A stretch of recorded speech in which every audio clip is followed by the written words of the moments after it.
tidak setuju. Akhirnya menjadi politis. Debat yang objektif hilang. Teman-teman, ini PR yang harus kita garap sama-sama.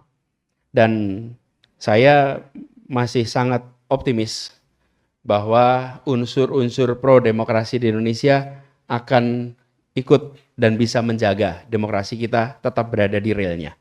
Walaupun kita menyaksikan beberapa waktu terakhir ini kecenderungan untuk derailing demokrasi itu ada. Nah, kalau boleh dibuat sederhana, teman-teman, saya sempat sampaikan, demokrasi lagi-lagi banyak definisinya, tapi kalau mau disederhanakan, satu, ada pembagian kekuasaan yang serius, eksekutif, legislatif, yudikatif, jangan ada eksekutifisasi legislatif.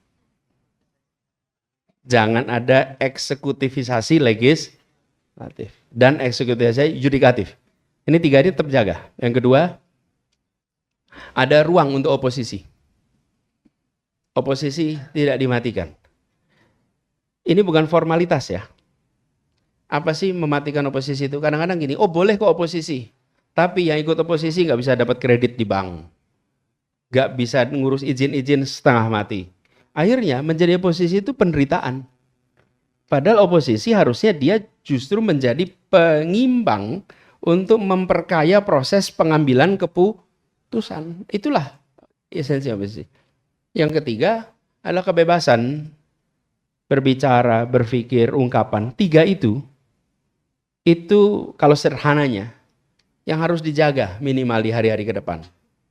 Kalau menyangkut aturan main proses elektoral, menjamin elektoral demokrasi itu berjalan, minimal tiga juga dijalankan.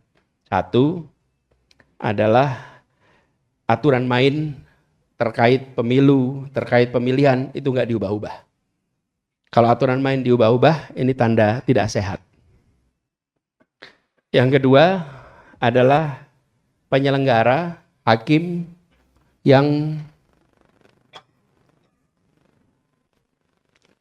tidak diintervensi. Yang ketiga, lawan atau calon lawan tidak dihalangi untuk ikut pertandingan. Kadang-kadang cara yang ketiga itu efektif. Jangan boleh ikut.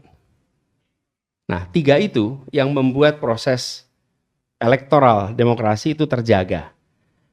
Ini buat teman-teman catat, bahwa ke depan, bila ada tanda-tanda itu muncul, maka harus fight against it. Harus berjuang untuk menjaganya, terkait elektoral dan terkait proses demokrasi.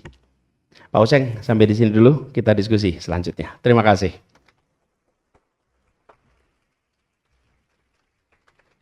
Terima kasih, Mas Anies. Saya kira ada banyak hal yang mulai dari bicara soal tipe perubahan kita 99 yang itu dijamak banyak hal, bukan hanya sekedar bicara soal demokrasi tapi desentralisasi dan juga lahirnya devolutif. Nah, sampai yang terakhir ketika Mas Anies bicara soal kecenderungan demokrasi serta apa yang harus dilakukan. Mas Anies, sebelum saya kasih kesempatan teman-teman, karena ini adalah forum kalian, ini adalah mata kuliah buat kalian, saya mau nanya satu dulu ke Mas Anies. Ada kesan orang menganggap bahwa bukan cuma Indonesia nih, kecenderungan non-demokrasi itu terjadi, atau kemudian kekuatan konservatif atau apapun itu terjadi di banyak negara, termasuk misalnya democratic backsliding itu di banyak negara, bukan hanya Indonesia. Monggo. Kalau pertanyaan itu kira-kira disampaikan ke Mas Anies, ya ini bukan khas Indonesia, sebenarnya terjadi di banyak negara. Jadi ini seperti siklus yang sedang terjadi, gelombang yang terjadi di dunia. Mas Anies melihatnya itu sebagai sinyal apa sebenarnya? Atau apa itu benar? Monggo Mas Anies. Ya, very true, very sharp.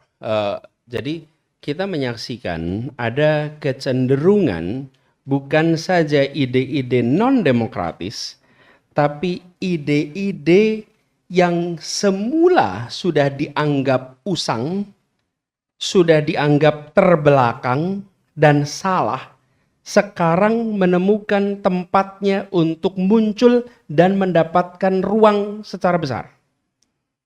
Oke, saya beri contoh.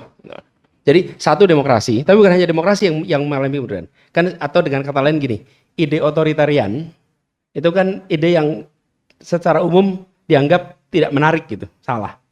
Tapi juga ide-ide lain yang kita anggap salah, sekarang bisa bermunculan lagi dan dominan. Misalnya, pandangan rasialistik. Bahwa misalnya kulit putih lebih dominan daripada kulit berwarna. Oke? Kemudian ini sesuatu yang dulu tidak pernah terbayangkan akan muncul, sekarang bermunculan di Eropa dan di Amerika. Betul ya? Nah, apa yang